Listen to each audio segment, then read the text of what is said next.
Assalamualaikum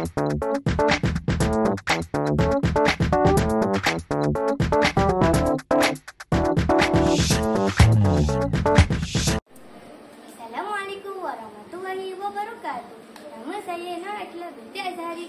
Saya merupakan murid tahun 6 inovatif dan bersekolah di Sekolah Kebahasaan Pematang Buluh, Segaran Perak Utara, Pulau Pinang. Pada hari ini, saya akan membicarakan tentang sebuah buku yang bertajuk Sindrom Down. Sebagai seorang adik pertama yang menghidapi sindrom Down, tentulah saya sangat berminat untuk membaca buku ini. Buku setibel 31 muka surat ini telah ditulis oleh Angela Rawson dan diterjemah oleh Zurina P.E.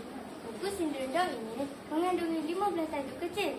Telah disetar dan diterbitkan di Malaysia oleh El Post Sendirian Berhad buat kali pertama pada tahun 2010. Dan ceritakan kedua pula ialah pada tahun 2011. Kawan-kawan, apakah itu Sindrom Down?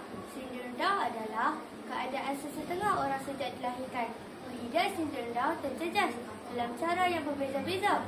Perlu kita tahu, Sindrom Down bukan penyakit. Kita tidak boleh mendapat Sindrom Down daripada orang yang menghidapinya. Pengidap Sindrom Down sama saja seperti orang lain. Mereka boleh berasa gembira, sedih atau terpinggir.